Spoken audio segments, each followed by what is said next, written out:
Hello and welcome to a special edition of the Ballcard Show, the sports podcast. For the Sports Collector, I'm Jason Otero. I'm Gary LeMaster. This is Season 5, Episode 42. We are closing in on the end of the year here, bud, aren't we? We are, and at some point here in the next week or so, we will tell you guys what the holiday schedule is going to look like. We've got a couple things that we want to try to do. We'll need your help for, but if we can pull them off, they'll be fun, and I'm guessing that we will probably take... I have no idea what you're talking about. I can't remember. Yeah, we want to try to do a live episode sometime between Christmas and New Year's. Hop on either here or hop on YouTube and have some fun and hang out with you guys, take questions live, and just see where it goes. And then I'm guessing that we will probably take a week or two and just breathe over the holidays. 42 straight weeks, 42 straight episodes for us is an absolute record and has been an absolute grind. It's been fun, but we're pretty tired. We're tired, but we're excited. Give our little state of the hobby this year for us, I guess. For those of you that have been following, you know that we've only dropped video for about a year. It's been really cool to see that when people could see us, they actually engaged a little more, which is the opposite of what I would have expected. But in this year, Gary and I have set up I don't know how many shows, probably close to 40 at this point, 35 to 40 shows. We have traveled a lot more, but we have this whole community that really was slim to non-existent before this year. Now, shout out to the OG listeners back when you could barely hear our audio. We didn't know how to turn up gain, use microphones. Content was a lot less prepared than it is now. But yeah, it's been a great year. And what's crazy is we've just been honored. Like, we didn't think people would say yes when we asked for interviews. Like, just like anybody else starting this thing, you don't know what's going to happen. So to have people respond, yeah, I'd love to do that. And then this week, I don't know if it's dropped yet. If it is, go check it out. But we were giving Danny a hard time from Cut the Nonsense about saying no negative content is going to be helpful to the hobby. And he's backtracked. He clarified a little bit. But Gary and I were able to hop on with Sports Cards Nonsense Network and do an interview there. So go check it out. We had some fun. Definitely a lot of ranting going on. As always. But yeah, check out Cut the Nonsense. Whenever it's up, it may be up now, it may have been up for a couple days, but be sure to check that out. But way more ahead. We're so excited for it. Enough of a commercial. What a long introduction. Topps Chrome Jumbo first day issue, $3,500 reverse auction starting price. That is a mouthful. Gary, let's break this down. I'm going to say one thing, set you up, and let you go. Okay. Nobody could find Jumbo. Nobody knew where it was. LCSs weren't getting them. A lot of breakers weren't getting them. And then Topps releases an announcement. Go ahead, Gary. Yes. So that's exactly where I was going with this. They did the pre-release on the website. They offered jumbos to the people who were fast enough to type into the website and get them. They were $700. That was more expensive than people were anticipating, but it was what it was. They jumped to $1,200 on the secondary market already. Mm-hmm. Then they were not offered to anyone. LCSs weren't offered them. We were on, like Jason said, with the guys over at Cut the Nonsense, and Mike said he wasn't even offered them. So then Topps releases the day after that, $3,500 starting point on a Dutch auction. Now, the first release they had said it was going to be a reverse Dutch auction, which is if they go that route, I think that's fine. The starting point. I read something last night that there was a clarification that it is a reverse Dutch auction. But again, it's everybody with a blue check that talks about sports cards saying this is what's happening, that's what's happening. There's a lot of misinformation because everybody's trying to race to be the first one to break the news. So we're not positive, Yeah. Now, if you don't know what a reverse Dutch auction is, it's actually really simple. The price starts at $3,500. It goes down every few minutes at a predetermined pace. Whatever the floor price ends up being when it sells out is what everybody pays. But so if you went in at 35, you want to get your bids in because that's how you can confirm how much you're going to get. But correct. If everybody plays that same game and it sells out in 5 minutes at $2,500, that's what everybody pays. Yep. That's what everybody pays. So the reverse Dutch auction, I don't hate that, because then You like you're the actually game. letting the market play a little bit. You like the game. Well, yeah, and you're also letting the market kind of have a say in where it lands as a whole. Because if it ends up at $1,800 and that's what everybody paid, then you don't have this weird dichotomy that we've ended up with Panini over the last few years, where some people paid $4,000 for this box and some people paid $1,800 for this box. And what's the real market value? You don't have to deal with that. Sure. It's still a wild move to go from $700 at pre-order to $3,500 as a starting point on a Dutch auction. And the only thing you changed was, hey, we did throw these 2 extra parallels that's so essentially they're just the irony here. They're going full Panini. This is a full Panini move. The first day issue, first off the line. And if you think for 1 second as you hear about this, that this is not going to get snatched up by breakers and then broke at 30% over whatever this number is, for sure, you have lost your mind. At least Can 30% confirm. over. At Can least confirm 30. some of these people will have a head start. Now on the Dutch auction, I don't know if it's the same way. I know on releases it is. But if we drop at 35, I cannot see a world where the Dutch auction ends below 2K. You're starting so high. Nobody knows what these first day issues are going to draw in value. So literally the people clicking the button to say what they're paying for this case are determining a starting value for this, whatever this new insert is, this first off the line, first day issue, whatever they're going to call it. So, and by the time you guys see this episode, we will know what that is, because we're recording this the day before that Dutch auction goes live. Breaking news. But it's interesting that this is timed up the way that it has for Fanatics, because here's the key. Who's the chase in this product? Well, it's Cooper Flag. Yeah, Edgecombe's doing some stuff too. Playing really well, but Flag's the guy. Yeah. And what has Flag done over the last 4 or 5 games? He's gone off. He's gone off. Multiple 30-point games. He's gone off. So the timing is good. And it's going to be a release that people want. It's the first licensed Topps Chrome release in 15 years. Yeah. So people are going to want it. People are going to go after it. And it does look pretty good. I'll give Topps that. They did a good job on the design with it. We'll see. But Topps Chrome. Let's play a game. I want to play a fun one. I don't want to say where do they end up, because anybody can play that. Yep. Where do the first handful of auctions, first 5 solds on the Cooper Flag base refractor rookie, the first ones to hit eBay and sell? The base refractor, $150. I think it will be north of that. You do? I think that's and here's why. It's not about where it should be. Yeah. People are clamoring right now. The market is shaky. Things look different than they did 6 months ago.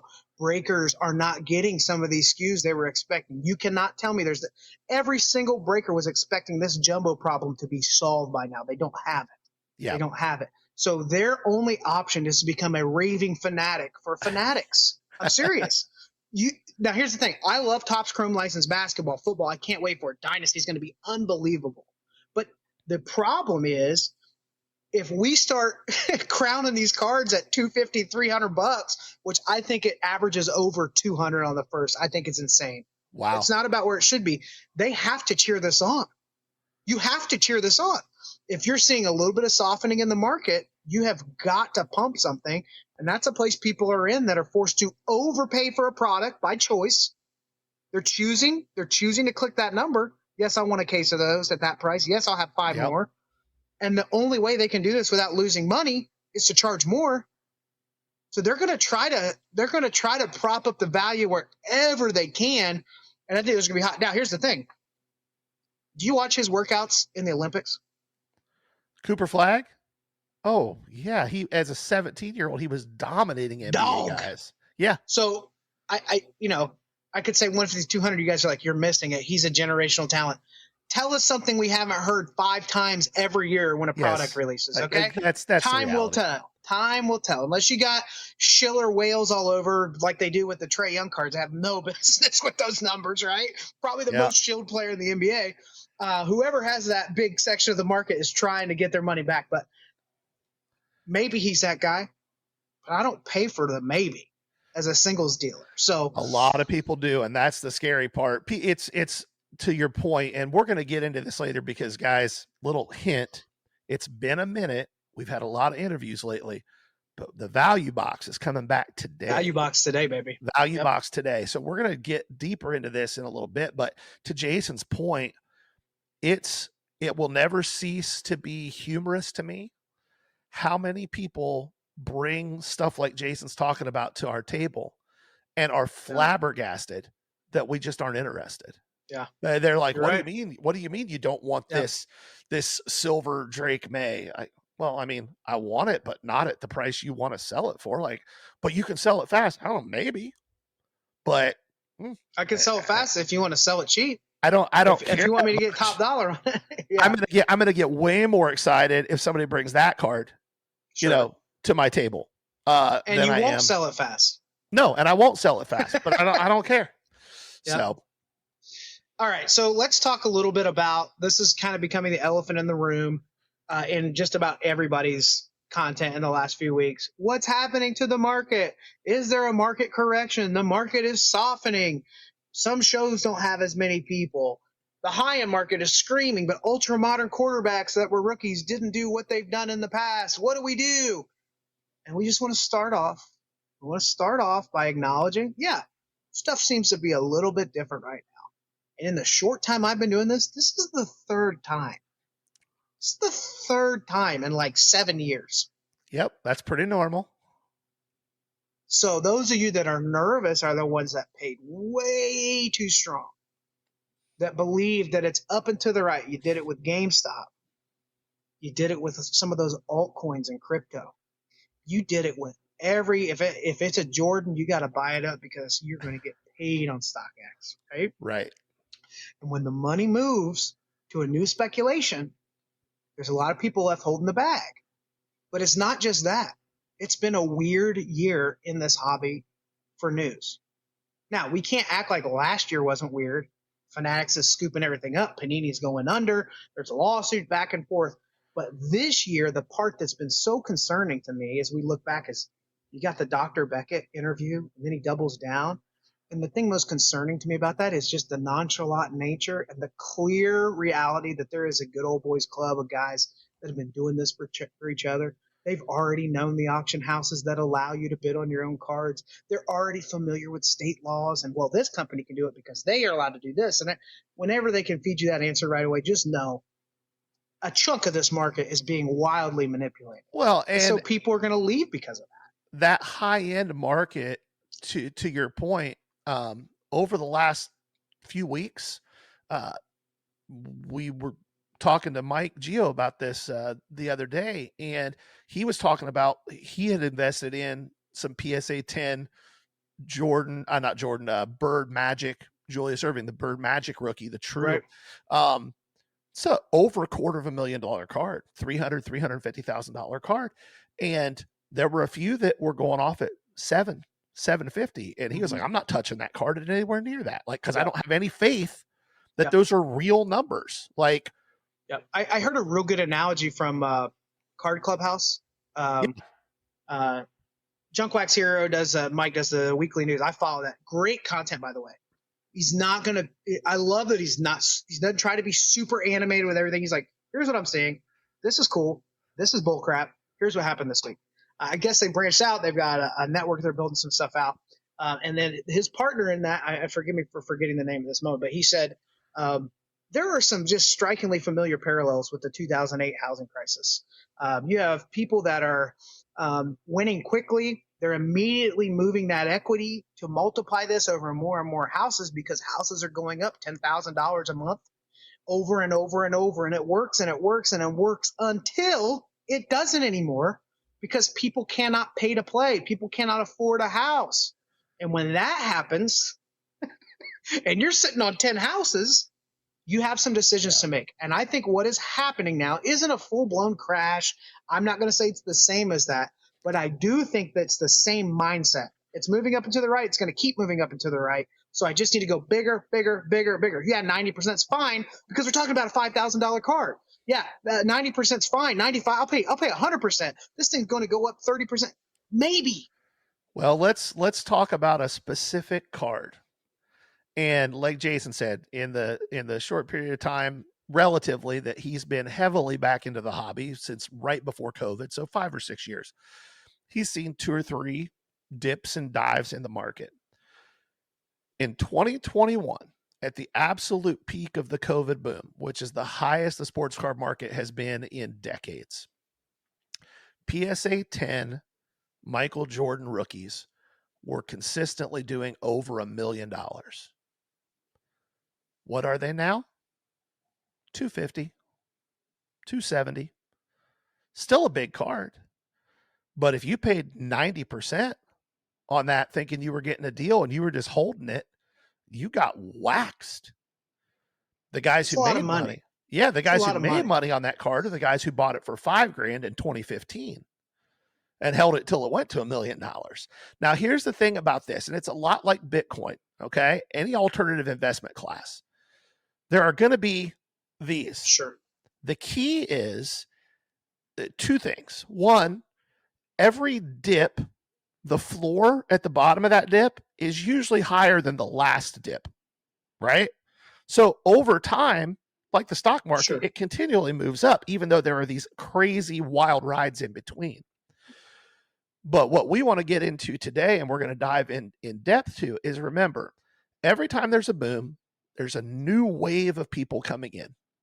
And a lot of those people, a lot of them, I don't want to say they're not serious people, because they are, but they're not serious about this particular hobby.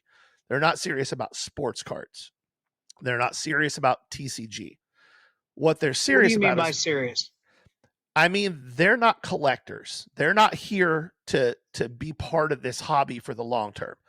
They see a money-making opportunity, and that's what they're serious about. They're serious about making money while they can, and as soon as that dip happens, they bounce. Now, the positive thing as all those people come in is there's going to be a percentage of them that actually end up falling in love with this hobby, and they stick around. And that's how the hobby organically grows over time through these dips. So when you are thinking about like where to turn, what to do, you bought some stuff, what do you do with the dip? Remember, and we're going to get into it pretty in depth here in a little while, those 2 things matter. Like the people that are pushing a lot of the money around aren't going to be here in a year. But then when the market starts to heat up again in another 2 years, there'll be a new group of those people back and they'll push the market. Sure.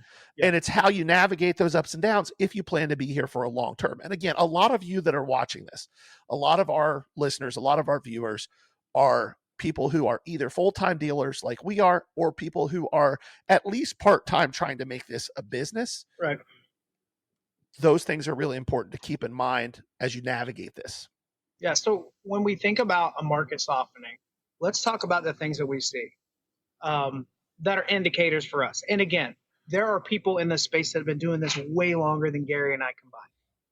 You know, there are people with a lot of experience that have seen even more dips. They've been through it. We interviewed Keith Newhart with Newhart Cards last week. They gave us a fantastic interview. It was such good perspective. He brought us back to 2012 when 5-star dropped at $250 a box, and he was like, "I will never sell this. Yeah. No one's going to buy it." So a lot can change in a short amount of time. But there's a few factors I think that are playing into this really big that give us indicators that the market might be softening a little bit. One of the first ones for me, we didn't realize it at the time, but we began to notice the low-end market was slowing down for me. I thought that a lot of this was eBay, and I certainly have my gripes with some of the things that they do, especially regarding standard envelope. They could solve so many problems with a couple tweaks, but they refuse to because screw those guys. They'd rather get their money from Probstein. Secondly, that's aggressive, but it's true. You see a lot of money moving into adjacent spaces. The Pokemon boom is not all Pokemon collectors. A huge wave of this is a conversion to a more liquid space and a more affordable wax, although their time is coming very soon where it will no longer be affordable. The other thing you see happening in a softening market is positioning. Now, I am no financial expert. I'm just saying the things that I've seen as this has happened a few times. When those bigger cards start soaring and all your ultra modern wax that costs so much, and you have a rookie class that just kind of underperforms like this year, and there's no interest in the showcases it shows in that first month of the football season, all of these things point to market shifts, saturation, price point, affordability, the economy, tons of stuff play in. Can you think of some other ones? You mentioned show traction. How would you explain it? It's not that all shows are struggling. Some are thriving. Yeah. But what we've noticed over the last probably 6 months is that there was this huge wave of new shows that started showing up. A lot of them smaller, a lot of them in rural areas. And the small local show, the less than 50 tables, very few of those shows now can generate foot traffic. A lot, if you talk to guys who do this a lot, what they're going to tell you is the ratio of customers to tables needs to be 8 to 10 customers in the door for every table that you sell. So if you're selling a 50 table room, you need 400 to 500 people to show up to make that worthwhile for your dealers. We're seeing those shows get 50 to 70 people to come through the door. Well, and there's a couple things. So this hobby has been very inviting because there's quick money. Like I think about, like if I understood what AI and a scanner would do for the low end market 3 years ago, when it was first being talked about, I don't think people realize the race to be the first one that has 50,000 cards up in 3 months. I mean, if you hired somebody out, you could probably do it in a month or two. Yeah. But the opportunity there is pretty significant. Yeah. But the show issue we're seeing fewer people at those shows. However, the big shows, we're going to a show this weekend about 4 hours away. The big shows are still seeing. Talk them up. Where are we going? We're going to the Fort. It's a B Sports show up in Auburn, Indiana, just 10 minutes north of Fort Wayne. So if you don't have anything to do tomorrow, if you're watching this on Friday when the episode releases, hop in a car, drive up to Fort Wayne, just about 10 minutes north to Auburn, Indiana, to the hangar. And it's a great show. It's a 244 table show. Yeah. There's going to be some vintage. There's about 40 tables that are going to be gaming, Pokemon and TCG, and then the rest sports. But those types of shows are still seeing massive foot traffic. Let's talk about this for a minute. Let's talk. Yeah. Let's go a little deeper with it. I love the point that you're making here. I think so. What I was saying about the AI stuff.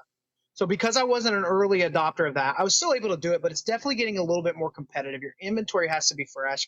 I am pivoting a lot of my low-end eBay to low-grade vintage of sets that people build because that's perfect for incentivizing multi-quantity orders, and I'm targeting collectors that are actively collecting and not somebody that's trying to flip a $2 card into a $4 card, right? Yep. So there's those shifts there. But there was a time where if you could get a few thousand cards up on eBay, you're like, you won't believe. We were all meeting people who are like, man, I made like $3,000 on junk that's sitting in a box last week, right? Right. So it became quick money. Then those people began scratching their heads and saying, you just set up tables. Everybody's going nuts for cards.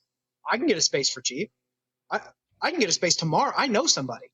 And I got tables and I don't mind setting them up, or I have somebody else do it. This will be, and then what happens? There's like this perfect timing where everything is popping off. You and I remember this, like last fall, we're like, oh, we thought there was going to be a longer dip coming off of COVID. Yep. And bam, the shows were packed. All of you saw this if you're listening in, right? Wait list forever. You're waiting 3 months on a 50 table show to get a table at it, right? Yep. But here's the thing, and I believe this will be the differentiator for people's businesses too as the market softens.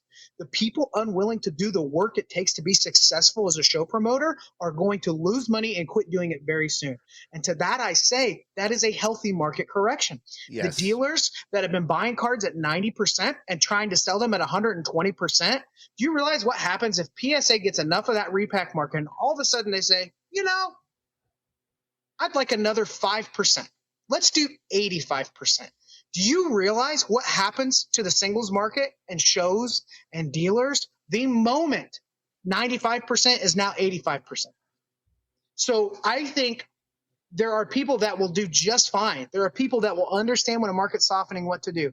But when it comes to shows, if you're not actively promoting, it's not going to work.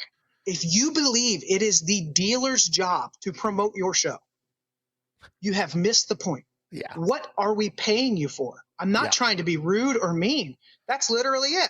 And if you're somebody that we pay to go to your shows on a regular basis, clearly we think you promote your show. Yes. But that was a rule I made. It's not about the size of the show for me. If I don't have confidence that that promoter is actively promoting the show and doing everything they can to make it a successful day for everyone, then why in the world would I put that effort in? Yes. Why would I get my butt up at 5 o'clock in the morning? Why would I price out those cards all week? Why would I hand you my money? Period. Why would I hand you my money? This show we're going up to in Fort Wayne, they have billboards that they've taken out on it. They're running ads. Now, listen, I'm not saying everybody's got to drop tons of money and do a huge show. That's not the point. The point is, if you're not actively promoting, you better really evaluate the money you're putting into renting out spaces. You better talk to some of you should probably talk to a couple other promoters in the same 30-minute radius and say, what if we went in on a space that could facilitate much more and promote this together? You may come out way ahead on that. Right. But these are all indicators that things are changing a little bit, and it's okay. It's okay. Well, let's pivot that then, Jason. That's a good segue for us to pivot right into the value box this week, which is how to navigate a market downturn as a dealer. Yeah. Let's dive into that. So we've talked about a little bit of this already, but let's kind of bullet point this out and really talk about that, because if you are watching this and you're listening to this in your car driving somewhere and you want to do this, these are things that you really need to be cognizant of. And a lot of them are things that we've been pounding for years, and people have laughed at us or said that we're trying to take advantage of people or whatever else. This is how businesses survive and thrive, even when things aren't going perfect in the marketplace. Anybody can do this when it's easy. The differentiator and the people who last and are longtime guys like Keith, who we interviewed last week, are the guys who understand some of these core principles. So let's talk about this. First thing you have to do, identify where the market is shifting. What is it shifting out of? What is it shifting to? Watch for price trends and take that into account when you're buying things. Like we talk about all the time that last comp isn't important. And that's true 99% of the time, unless it's a continuation of a trend. If you're watching a card do this, the last 15 sales, first one going back was 1,000, then it was 950, and then it's 920, then it's 830, and maybe it jumped back up to 870, but then it was 790, and the sale that's the most recent is 680. Well, I'm not averaging anything anymore. Now I'm projecting. I'll give you a perfect example of this. One sec. Well, Jason's about to play show and tell. Here we go. It's not like that. This is a perfect example of that. Keep talking, Gary. You're making me feel at that point, I'm projecting. So now I'm not even going to base my offer off of 680. I'm basing my offer off the fact that every sale has been 5 to 7% less than the last. And I'm assuming by the time I get the card I'm buying from somebody priced and in my showcase, there's going to be another 2 sales. And I'm probably making an offer based off of 650 at that point. Look at this card in the last month. Let's see if I get the lighting right here. So this is a Panini Black Groovy Jokic case hit, right? Or SSP, I can't remember. It's a case hit. Yep. This thing is almost cut in half from 1 month ago. What did Jokic do wrong? Oh, not a thing. There was just more of a moment. It's a case hit, bro. This stuff is the safest investment. It's so liquid. How did this fall from 150, 160 bucks to 80 to $100 in short period of time? That's a trend. That's an example. That's an example of something. This isn't, though, right? The early 03, 04 Kobe refractor. Man, my lighting is atrocious. There we go. There you go. That's better. Well, it's the same thing with some this of those card, are Jason. stabilized, right? Yeah, perfect. I bought this card this week. Okay. It came in the mail. It got here quick. Thanks to Tom Sheehan for hooking me up with this. This was a Facebook buy. This is 2005 Upper Deck Baseball Heroes Tom Seaver on card game used patch number 5 of 5. There is one sale of this card ever. Guess what? I probably have the only one available on the market. So unless I'm a moron, I can set the price pretty reasonably where I want to. And I know that eventually a Seaver collector or a long-term like baseball Hall of Fame holder that wants to hold one of the best pitchers of all time in a super rare card is going to grab it. That card isn't getting cut in half in a month. Right. That card's not getting cut in half in a year. Well, yes, but there is a delicate balance here, right? Like, sure, that sounds so sexy for dealers, right? Like, I mean, there's nothing we like hearing more than, oh, go find another one. No, screw you. I actually chimed in on a guy on TikTok that was like, I hate people that try to get a deal on blah, blah. He's doing the same thing. But anyway, when it comes to those trends, like, yes, but you can't do nothing but Seavers of 5. No. You would need, or you would need so much bankroll and volume in that stuff. Yeah. And then talk about resourcing that. So there has to be a level of like liquidity mixed in here. But when I look at trends, what I'm saying is ultra modern stuff. I got a downtown in here that's dropped off $100. I bought it at 75%. I'm okay. But it's happening. It's happening in front of us. And I'm not nervous about it because the people that pay attention actually do the work of saying what is trending, what is falling, is everything sinking, then what is safe. They're going to thrive. I cannot wait to experience what buying might be like if I'm dialed in going into a softened market. I was not equipped for this 3 years ago. Right. But doing it enough and failing enough and buying wrong enough and buying enough case hits that fall off 1 week later, right? You're going to learn. You're still going to make mistakes. I did on that card. No clue it was going to soften like that. But there is an opportunity to capitalize. So what trends would you focus in on right now then, Gary? If you see this softening, where do you feel like it's a little safer to I'll play a little more over here. Yeah, you've got to, to me, especially on the ultra modern stuff, you need to focus on numbered stuff. You need to focus on stuff that has at least to a certain point, verifiable print run. So for example, but you need to have enough of the little stuff. If I'm buying NFL stuff right now, I'm buying one of two things. Like I picked this up this week. That is a non-numbered Drake May hobby only red. I think these are one or two per box, and it's a 400 card set. So relatively rare card. It's not numbered, but the name is the right name right now. Yeah. Drake May stuff has been consistently going up. However, I'm not going to buy that same card of Caleb Williams. What I will buy of Caleb Williams is something like this, his true NT rookie patch to 35, right? There's way less risk of this card dropping off a cliff because it's such a limited card than there is of the case hit that you have there. You know, if I'm buying ultra modern stuff. And then again, I'm always going to be drawn to stuff like this. Another ultra modern, very rare card that will probably be a pop one forever. Jackson Churio, RPA, Panini 3 and 2. Yes, unlicensed, but nasty patch. It's numbered to 6. It's the first on print, 1 of 6 in a PSA 10 super thick card. Will probably remain a pop 1 PSA 10 for a very long time. And it's a young player that I like. And then vintage, you can't go wrong with. Well, you have to be careful. I think you're right about this. One thing that you and I talked about on Whatnot that we've noticed, and I think it's starting to carry further through the entire space. It's not that players haven't mattered. Players have always mattered.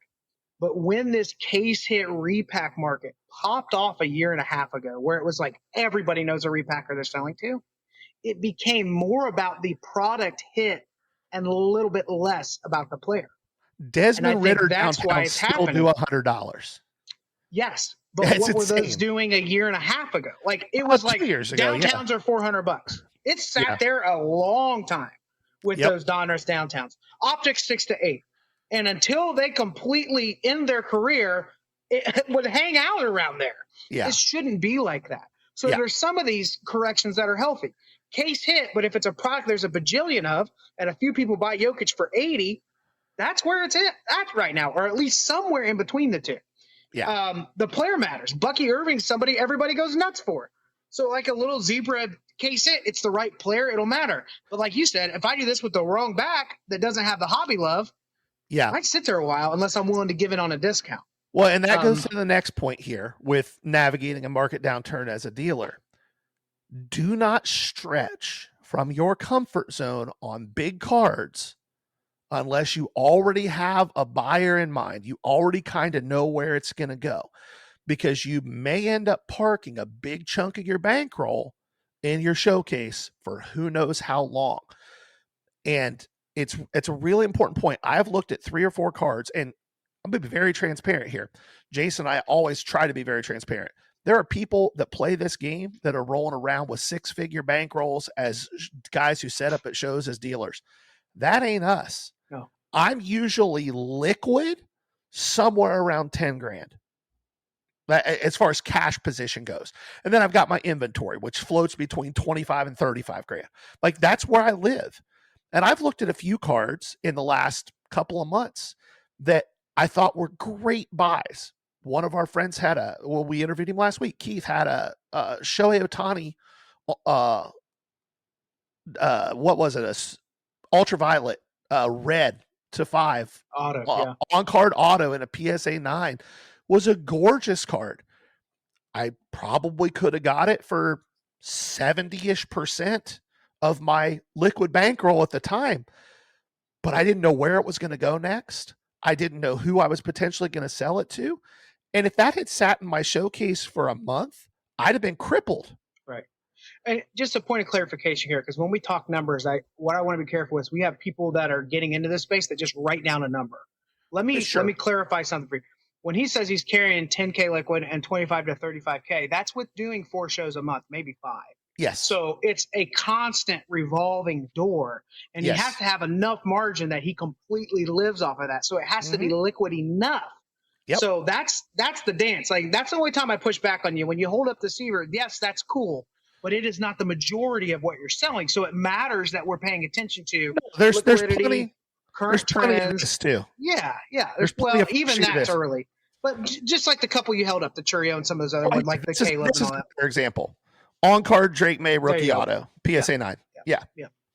That stuff like that. That stuff's going to move, but you got to pay attention. So just anybody that's writing down, it's not like you're there at that number and then you're set to go pay your bills. You have to sell a large chunk of that every week and replenish it. That's the thing. A constant grind. Yeah. My point being that I think that the vast majority of people doing this either full-time or part-time are way closer to us as far as where their liquid position is than they are to the guys who are dropping, 50, 60K a week on cards, 100K a week on cards. And I say that to say that if you're planning on parking a big chunk of your bankroll somewhere, know where it is going and that you already have somebody in mind for it. Don't get in a downturn market.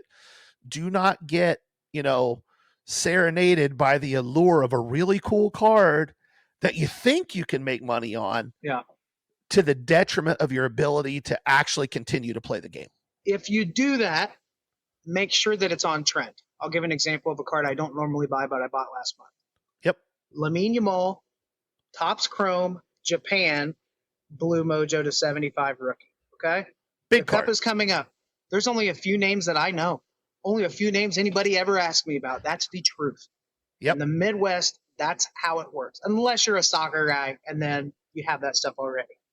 Got a good deal on this. Really good deal. Wasn't aware how much of a difference it made for it to be the Japan edition, but it is.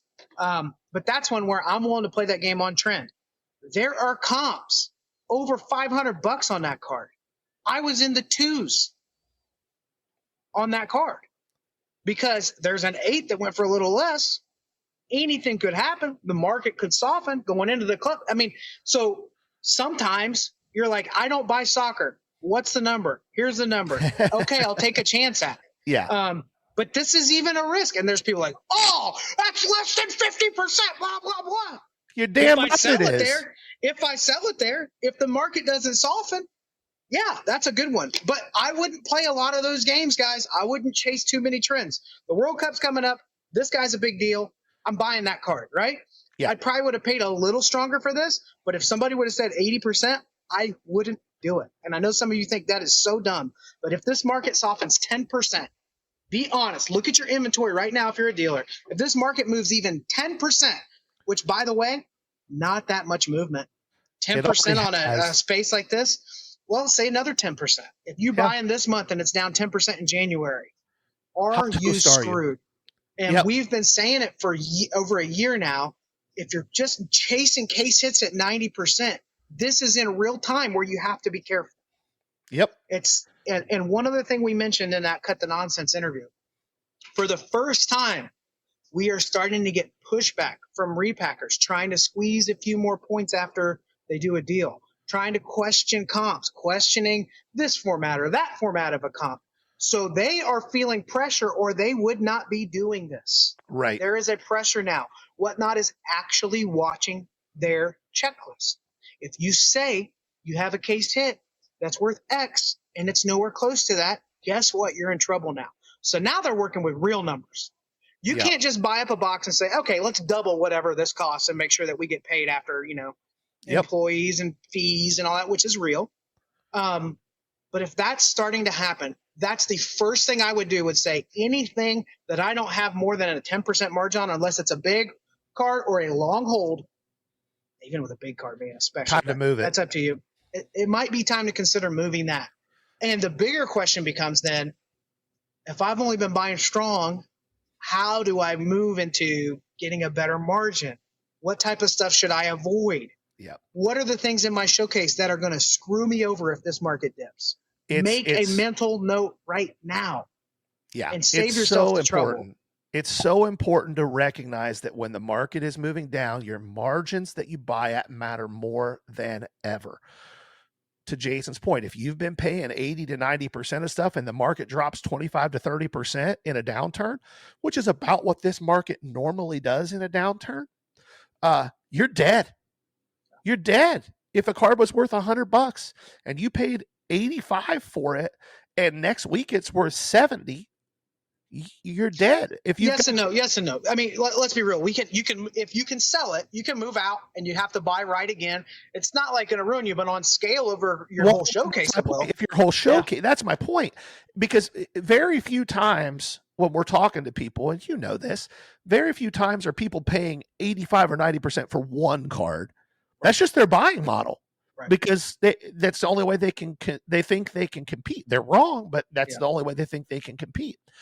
Jason and I have been pounding this drum for 5 years.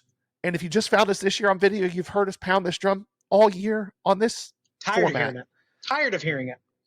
If it depending on the value of the card, I'm paying between 50 and 70%, 90% of the time.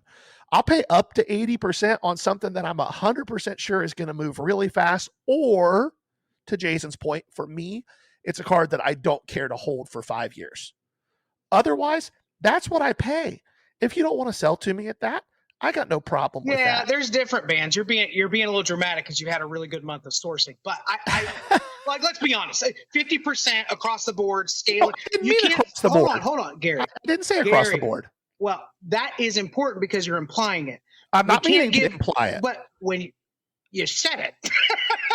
50 to 70% is what I pay for 90% of the stuff I buy. I would say that's been true based off of your sourcing over the last month and a half. That is not the reality you live in at a card show. You're not hanging out at 50, 60% on a regular basis. Depending on what the band of the card is. If your card's worth less than $50, I am. I have a different opinion. I don't think that you're consistent with. I don't think that is the number of like everybody. You can go buy at 50 to 70%. I didn't say. Again, what do we talk about all the time? What's the? I will die on this. The number sounds cute. I know that you've had a good month of sourcing, but I'm saying die on this hill, Jason. The reason that most dealers, not repackers, dealers, pay as strong as they do is because they don't have the communication skills necessary to pay less. It's harder work to buy than it is to sell. I disagree. Oh, I disagree with the don't. communication skill thing. I think there are excellent communicators that have bankroll, that don't have 10K cash, that roll in with 200K, and they're going to move at that 10% margin over and over. And they're going to buy 50 downtowns in the same show and move it. Now, if the market shifts on them quickly and they're sitting on that, Yes. they're going to lose on that stuff. But there are people playing a different game. There are people who have had that liquid position where they can absolutely pay stronger, and it's a sales velocity thing for them. And So they're gonna lose that liquid position quickly in a downturn if they keep trying to play that game. I know, but I'm saying you are creating a fairy tale scenario where, hey, just go pay 50 to 70%. When you can, sure. But let's not pretend. That's okay. Okay, so hold on. Time out. Yep. Walking up to your table, what percentage of the cards do you buy at your table at that 50 to 60% range? It's going to be anything that's under $50 in value. That's how I'm asking you. Like what percentage? So if you spent 10 grand on cards, I would in the 50 to 60% range, 20 to 25% of it, because that's the stuff that's under $50. And I tell people and that then 60 to 70%. Probably another 25 to 30%, and then 75% would be another 40%, and then 10% at 80. Okay. That paints a better picture, because that statement was a wide sweeping one. And when you start throwing the numbers you have out there, what I don't want to do is tell people, here's how you address this in a downturn. Just start buying at 50%. Yes, it's not that simple. It is hard work. It takes relationships. What I said came across as implying that it was like this. Yeah. No. That was not. That's what that was. That was not the intent. That's of what that was. The point that I'm trying to make is that if you are not trying and making a concerted effort to adjust the margin that you buy at to account for the market doing this, as we see a downturn, what feels like a downturn in the market starting to happen, you're screwing yourself. Unless you are 100% sure that you can move it that same show, or move it within a week, or you've already got a buyer for it. If you're buying it because you think it's cool enough that somebody's eventually going to want it, protect yourself. That's my point. And and I don't disagree with that at all. You're completely right about the communication thing, but I do think there are more than one way. There's more than one way to do this, and there are people that do it effectively. They're inheriting a lot more risk, but they're also inheriting a lot more volume of inventory by paying stronger. So that's it's true. a delicate dance. But that volume of inventory loses value. Now you either are stuck hoping that you get all your money back and you're stubborn about it, or you are willing to take your loss and move on. Depends on how quickly it falls and how quickly you move through your inventory. Sure, but people successful at moving on those 10% margins that move through 40%. I mean, we know guys that do this. They set up at the show. They're there for 2 hours. Their cases are empty. They do it twice a month. It's already sold. So there are situations. What I'm trying to do is say there are ways to do this, but this is us just putting up some warning signs and saying, hey, you better know where you are. If you're buying at that percentage, how quickly do you sell-through rate may be the better thing for them to look at, right? Yeah, well, my hunch is you're going to be screwed on what you already have in your inventory a little bit right now. The reason why my point and the point we're trying to make is so important leads into our next thing. And we said this very early on in this episode, but it's very much worth repeating. That stuff you're talking about, that those folks are moving so fast and they make their 10% margins on, great. Those are being sold primarily to repackers and other flippers. When a market downtrends, those flippers disappear. The repack stuff softens to where now they're not paying 92%. Now they're paying 80 to 85%. And the people they have running around for them are trying to pay 70 to 75%. That's the point I'm trying to make. That's the thing I would be more focused on. Remember, it's really important. This is why some of the stuff we've been showing you card-wise today.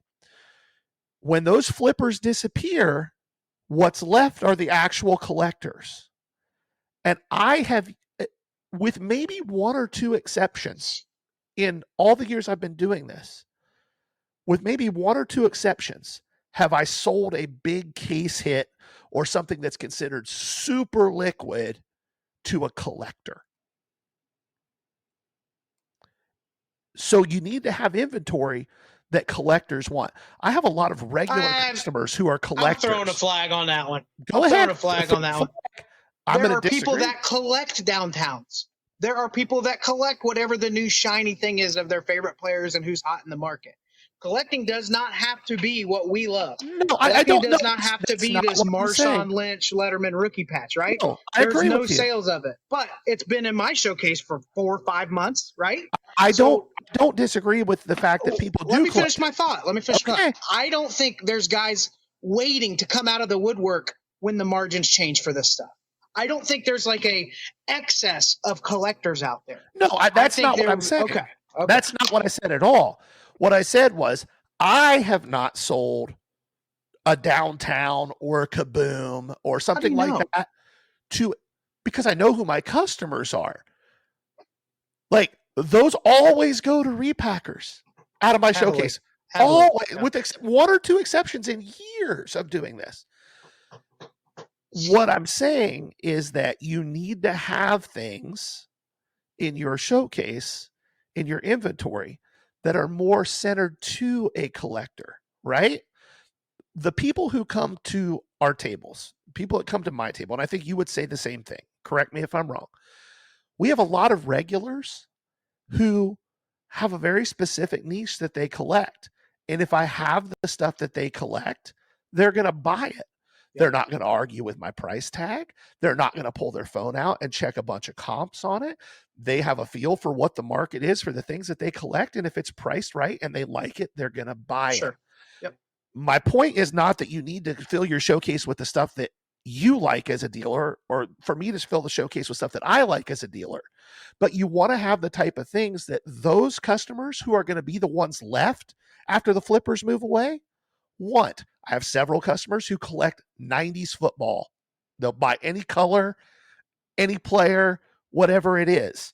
I have vintage guys. You have a lot more vintage guys than I do, but I'm starting to get into some of that cool stuff. Like this Jackie Robinson, it's a PSA 1. It's not a massive card.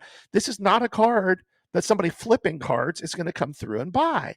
But somebody who collects Jackie Robinson is. Somebody who collects interesting, unique vintage stuff under $500 is. That's my point. Yeah, I think there's a need for some clarity around what we talk about with downturn. I don't believe we're in a market softening where all the flippers are leaving. I'm not convinced it's there yet, but I do think that the singles market will get hit the hardest with this, and the multiplier on this, the gas on the fire, is going to be what happens to repack offers. If there's a downturn, how many of these slats? So just think about this. How many millions of dollars in slats has PSA picked up to sell to repackers in the last 2 months? I mean, we have no way to know. Millions upon millions upon millions at 90%. Now they're already down. If half of these are down 80%, if they're down 20% or 10% or whatever it is, like at some point they're going to want that money back. And the offers are probably going to change. And if you've been depending on one relationship in that flipping space, that's where I completely agree with you, Gary.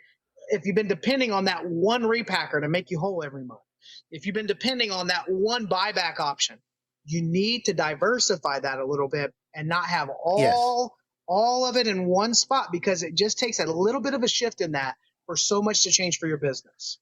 Yep. Diversify your selling channels, which is the next thing that was on our list here to talk about. Something Jason and I have been actively discussing for the last 2 or 3 weeks is how do we diversify our selling channels? Jason already does to an extent because he has his eBay store. However, his eBay store inventory and his showcase inventory are very, very different for the most part. Mm-hmm. I've talked about firing eBay back up, although it makes me sad to even think about doing eBay, drives me crazy. But it's probably going to be a necessary evil as I try to diversify my selling channels. Counting on 1 or 2 people to make you whole, counting on 1 or 2 shows to make you whole and make your nut every single month is not realistic. Being able to have channels from shows to online, to Instagram, to Facebook, like creating different ways to sell your inventory and different ways to refresh your inventory is going to be really, really important. And I think that, talking about a market downturn, very clear, neither Jason nor I is screaming crash. Neither I'm one of not us worried. is. I'm going to capitalize. Like the people that handle this right are going to, you are Yes. going to have the opportunity in this window of time to accelerate the growth in your business in a way you haven't before if you're willing to put in the work. It's going to be a lot of work. Yes. I think we see Diversifying. I think we see a very similar market to what we saw the very tail end of 2022 into early 2024. Market went down about 30 to 35% across the board in 2023. It was still plenty of volume moving, but people just weren't paying as much for things. And then we saw it start to heat back up again in mid 2024. And then it really started taking off into 2025. And we've had about a 10 to 12 month window here where it's been banging. And I think we're going to see that decline again. And that's how this hobby always works. There's been one or two like massive like crash points in the last 40 years in the hobby when the junk wax era kind of exploded. 2012, 13-ish, when there was just not much good as far as new rookies or anything else. We had a really big downturn that was like a 50 to 70% downturn both of those times. But other than that, usually it's a 25 to 30% dip. And then we plateau, and then we start to build up again, and we get a little higher than the last peak, and the next floor will be higher than this floor. We got it. Yeah. I think talk to the LCS owners that have been around a while. Talk to the Keith Newharts out there and say, hey, you've been through a few of these. What'd you have to do? And almost every one of them will say, we couldn't stay siloed on one thing. We had to start focusing on singles. We had to start focusing on wax. We had to consider breaking. We had to sell it on eBay. We had to do whatnot. This is the new model. Doing multiple things for your revenue as a card business owner is how it works. And this is the best defense you have against a market downturn. And I'm making shifts with me. So one of the things I wrote down is niche down where possible. Tell you, Gary and I did not expect this, but we found baseball never really cooled off that much. Nope. For the first time in a long time, baseball did not cool off. Obviously, Shohei's crazy year, awesome World Series. Big marketing. You got Toronto getting in the mix, right? You had a lot of reasons why people were excited, but pay attention to where the money's moving. Ultra modern baseball is staying pretty warm. It's not something I spent a lot of time on. We were so football heavy because coming off of the 2019, 2020, 2021, where football was everything in the space, we were saying, hey, this will hold up, this will hold up. It shifts, it changes. Niche down where possible. The people that are most effective, I believe this. The most effective and efficient dealers on Whatnot are very specific about what they run. I'll give him flowers right now. Alex Clever Cuban Cards has been an open book with how he runs his business. He does baseball. He does ultra modern baseball. He averages about $12 a sale. He'll tell you what he's buying, what's selling, what's not. And he doesn't vary from that. He doesn't feel the need to race up to $300 cards and yell at people with mags and everything. And like, that's not the world he's in. He niched down. It was smart. So for some of you, you've been dabbling with a little bit of everything. As you start to feel some pressure happening with the softening of the market, I'd really encourage you to say, are there sports I don't sell as much of because I'm just not as interested, that I don't follow as much, that I don't stay on top of? Okay, then, for that sport, I'm only going to get X, Y, and Z. I'll show you a couple. Basketball, I made this decision. I'll maybe have 2 or 3 of the big guys, but I'm buying cheaper stuff. I'm not getting big stuff. But the basketball I do buy is the soul of the game. It's going to be game use patches of guys like Barkley. It's going to be short printed Kobe stuff. It doesn't even have to be a big card. Or this one was really cool. I picked up this week, the Dunk Masters, right? I'm going to go after an era that I know people buy and players that I know are liquid. And beyond that, I'm not interested in following the box score on NBA. I'm not interested in playing that high volatility game all my peers did and lost their hats on during COVID. So I think that's really important too. Niche down. If there's a sport you're less interested in, move the modern stuff out. Buy 5 or 10 cards of the right names. Find a price point that people are spending on, or say, I don't do basketball, or I don't do baseball, or I don't want to mess with vintage. But you got to get more specific. With vintage, I'm making a shift. My lower grade stuff's going to go to eBay. I'm going to try to buy slabs that are higher grade, 5 and better, because I think that promotes liquidity. Now, what do I have to do to make that change? I've got to pay about 80%. There will be some vintage deals that walk up, but if I have high grade vintage at 80%, there's vintage dealers right now be like, take that all day and run with it if you can get it. There are sectors that are a little different. So while I'm a little nervous at 80%, the beautiful thing about vintage is you have way more data. You can look back way further on the trends, what's happened with the card. And that 80% usually doesn't float around a $5 to $10 range like a lot of the ultra modern does. It's usually maybe like a $50 or $150 spread. So depending on the eye appeal, those things, it's got to land in that range, but niche down. And then maybe focus on era. Maybe, one thing I found is when I started putting late 90s basketball stuff in, I had people coming directly to my table looking for that because everybody else was trying to sell Chet Holmgrens and Ja Morants and Anthony Edwards. And those guys are cool and Wembanyama's, and that's fine. But there's not a ton of people with really cool late 90s, early 2000s basketball and affordable of that era. Like if you can find nice under $250 NBA stuff of the right names, like you've got something there. You've probably got a repeat buyer every month that's going to spend money with you as long as you put the work in. So it's easy to point at the market and the whales and the repackers and this and that. But you and I have to constantly evolve our sourcing, our inventory, depending on the market demand.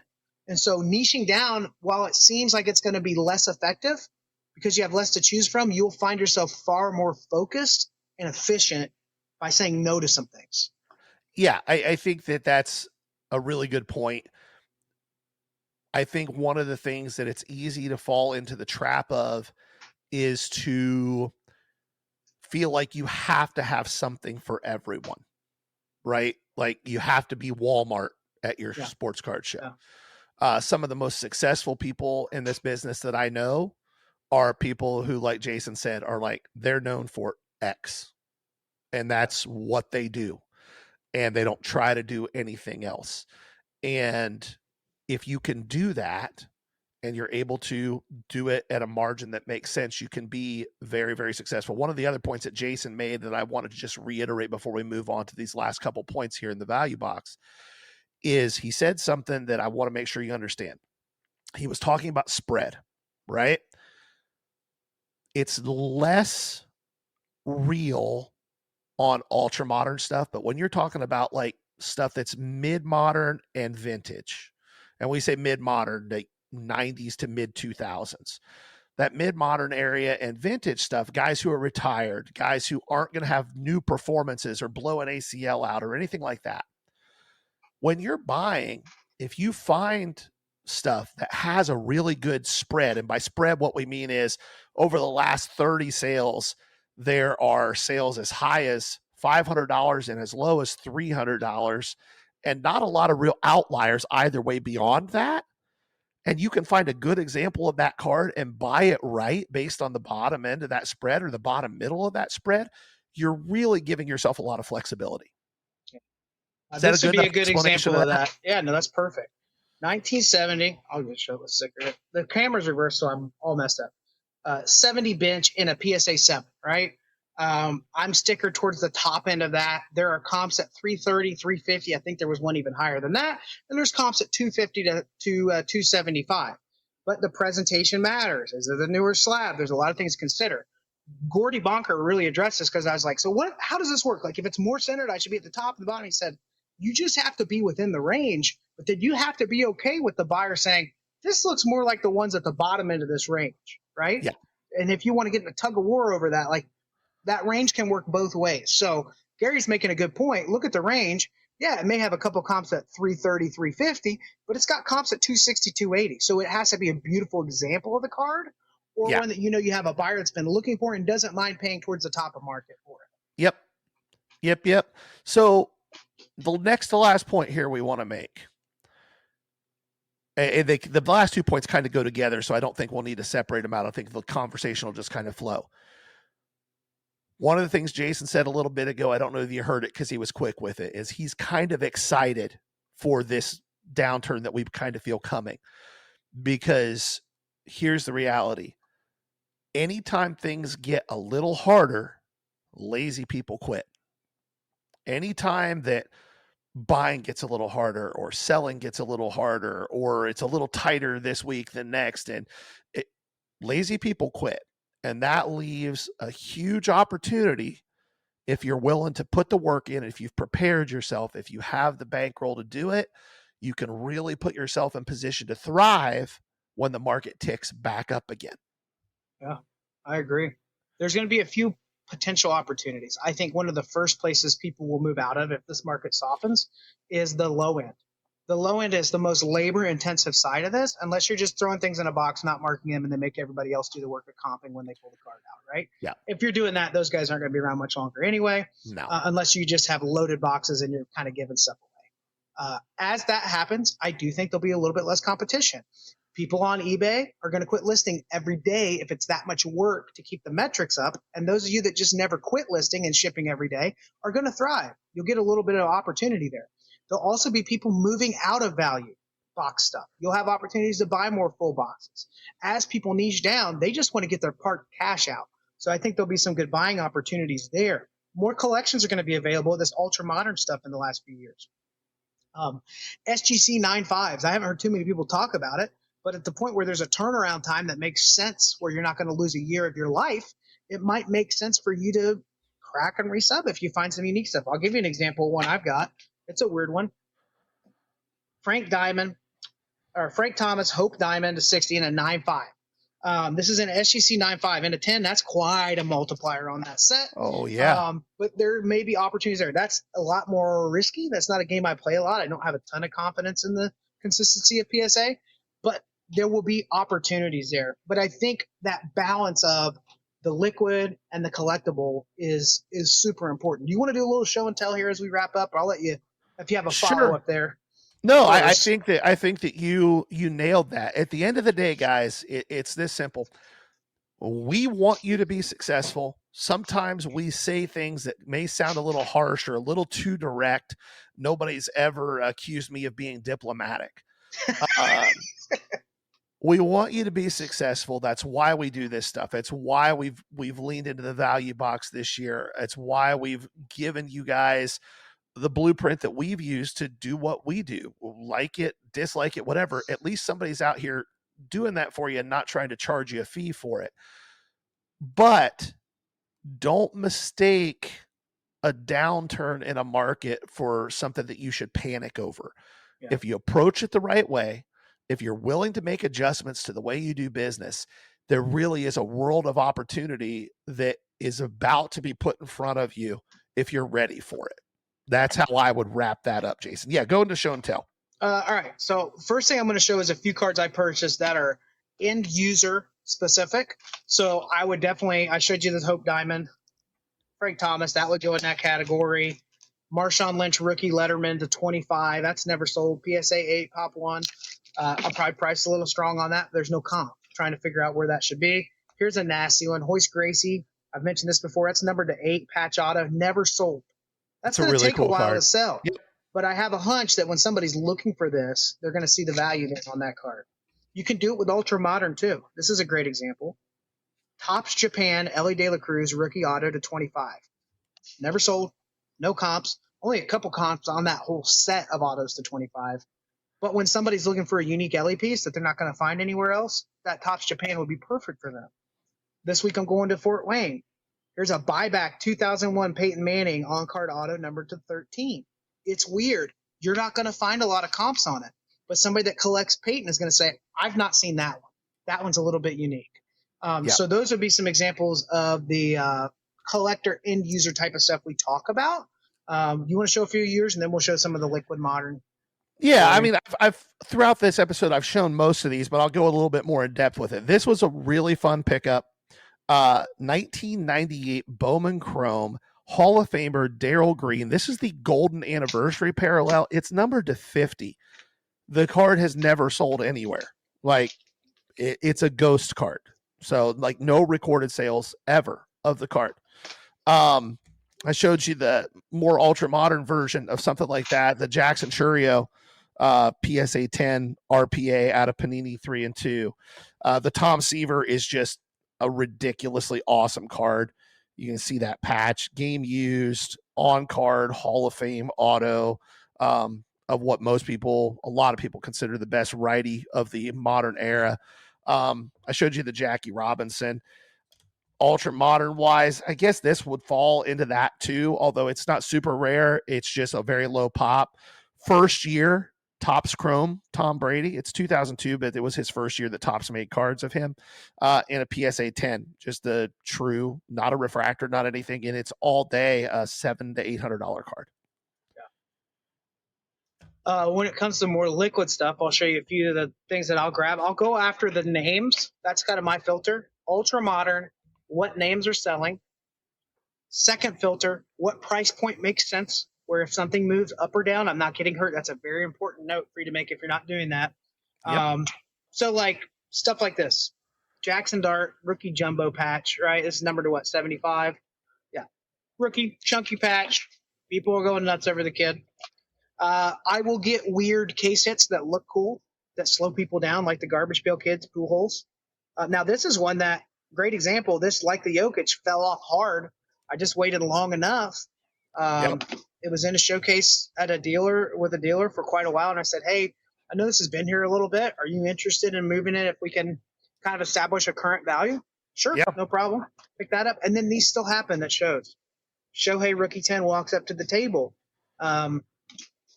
That's going to sell probably in the first 10 minutes as soon as it hits the showcase, right? Yeah. So I try to balance that, but I want to make sure that the cool stuff, the Yamal, the Hoist, those cards, I make sure that I get those right. I have to try to target that super low percentage because I'm literally parking this. I know it is going to take a long time to sell this card, and parked money it's still money. Now, people selling to you might not care, but you have to. You have to. And that was the point I was trying to make earlier when you threw a flag on me. I'll throw it again, Gary.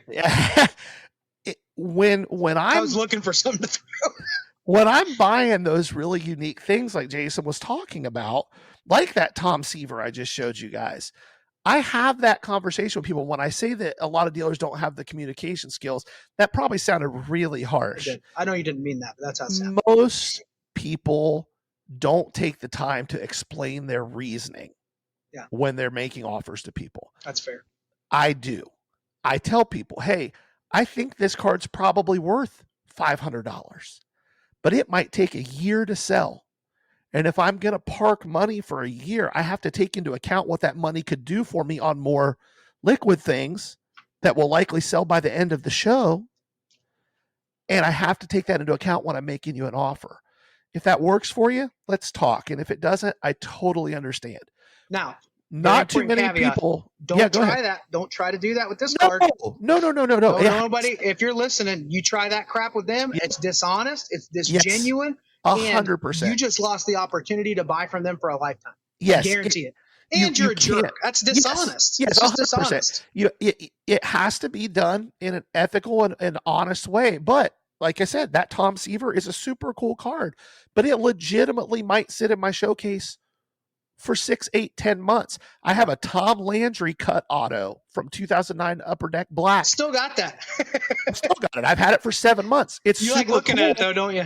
Yeah, but it's one of those cards that I had to buy at a price that made sense because I knew how long it might sit.